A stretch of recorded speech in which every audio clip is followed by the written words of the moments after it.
श्री स्वामी समर्थ. श्री स्वामी समर्थ रेसिपीजमध्ये आपलं स्वागत आहे. आज आपण बनवणार आहोत रवा केक. हा केक गुलाबजामसारखा लागतो. गुलाबजामच्या चवीचा केक बनवणार आहोत आज आपण. त्यासाठी लागणारं साहित्य पाहू. 1.5 कप रवा, अर्धा कप साखर, अर्धा कप मिल्क पावडर, अर्धा कप तेल, पाऊण कप दही, पाव टेबलस्पून सोडा, 1 टेबलस्पून बेकिंग पावडर, 1 कप दूध आणि व्हॅनिला इसेन्स. आपण सर्व साहित्य एका वाटीने मोजून घेऊ.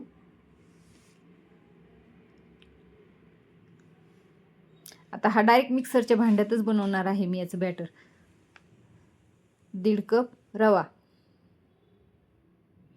बारीक रवा घ्यायचा.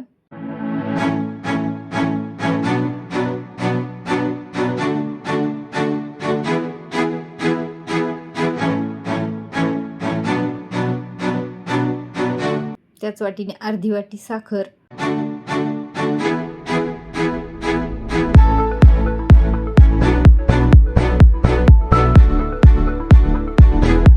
अर्धी वाटी मिल्क पावडर. आता ही छान मी फिरवून घेते मिक्सरमध्ये. हे पहा, आता छान ही बारीक फिरवून घेतलं, कोरडं कोरडं सर्व.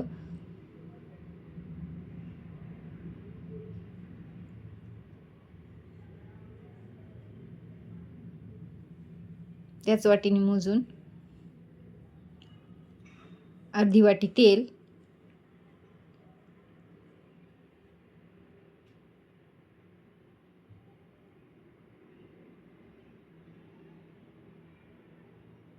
आणि पाऊण वाटी दही,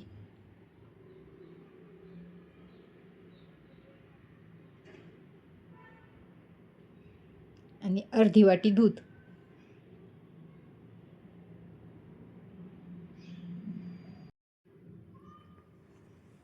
आता मी याला छान मिक्सरमध्ये फिरवून घेते.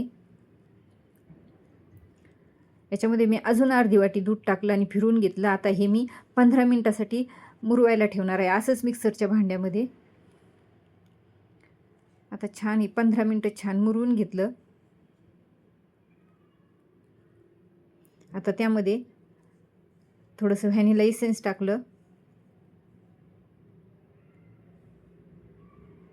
1 चमचा बेकिंग पावडर टाकली,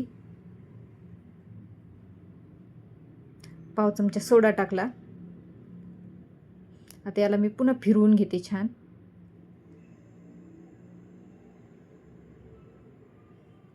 हे पहा, आता हे बॅटर मी डब्याला छान असा बटर पेपर लावला होता आणि तेलही लावलं होतं. त्यामध्ये हे छान मिश्रण मी आता ओतून घेतलं, मिक्सरला फिरवून घेतलं आणि नंतर हे मिश्रण मी हे बॅटर याच्यामध्ये ओतून घेतलं.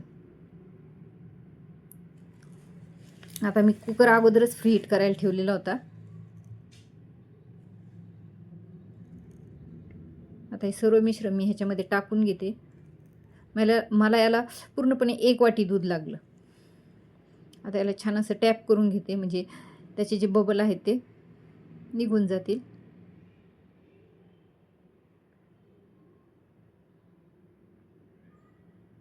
आता कुकरमध्ये हा डबा ठेवून घेते.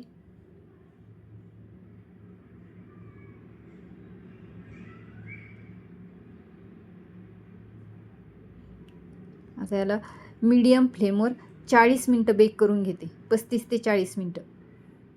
35 मिनटानंतर उघडून पाहायचं बेक झाला का नाही झालं, तर पुन्हा 5 मिनटं एक्स्ट्रा ठेवायचं.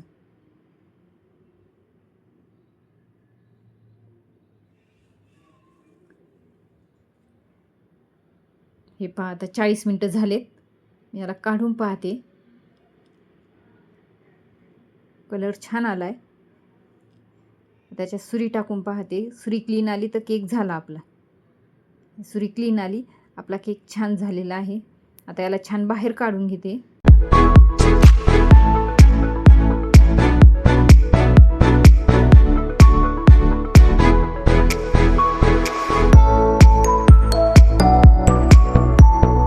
आता याला छान थंड होऊ द्यायचं. तोपर्यंत आपण वरून टाकण्यासाठी पाकाची तयारी करू. अर्धी वाटी साखर,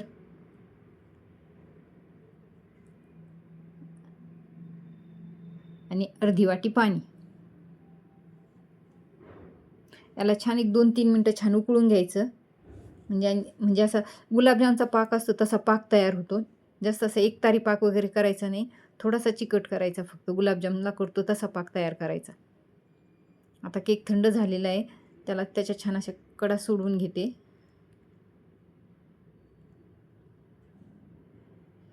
छान त्याला असं काढून घेते.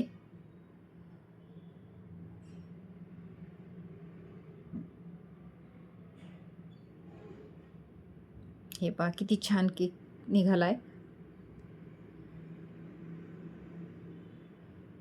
बटर पेपर काढून टाकते.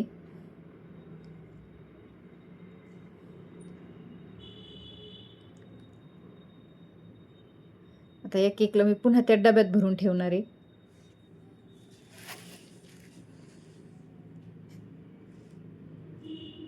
किती छान जाळी पडली आहे त्याला. पुन्हा त्याच डब्यात भरून ठेवते,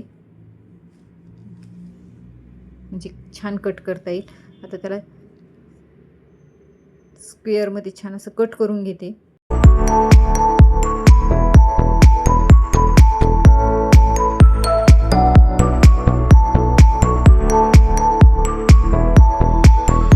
एकदम छान असा स्पंज तयार झालाय. असा भुसभुशीत रवा केक तयार झालाय.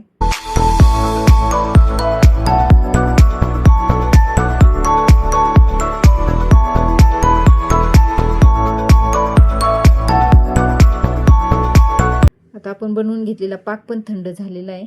आता तो सर्व पाक त्याच्यावर टाकून घ्यायचा केकवर, म्हणजे त्याची टेस्ट एकदम छान अशी गुलाबजाम सारखीच लागते.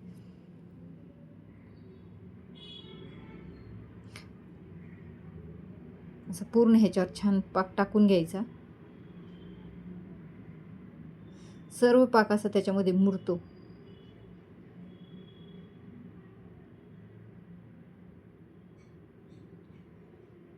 आणि पाक मुरण्यासाठी 10 मिनिटं असंच राहू द्यायचा आणि नंतर काढायचा केक.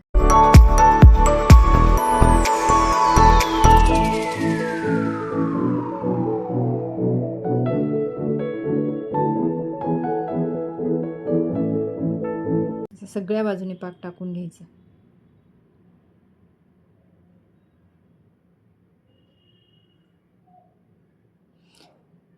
पाक टाकल्यामुळे केक असा कोरडा कोरडा राहत नाही, असा रसरशीत गुलाबजामसारखा असा छान राहतो.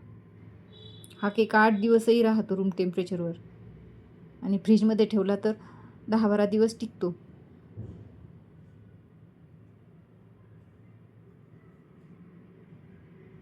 पूर्ण पाक टाकून घेतला. त्याला 10 मिनिटं मी असंच राहू देणार.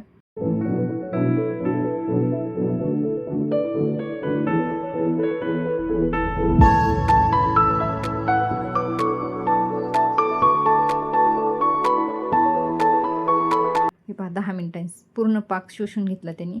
आता आपण केक काढून पाहू.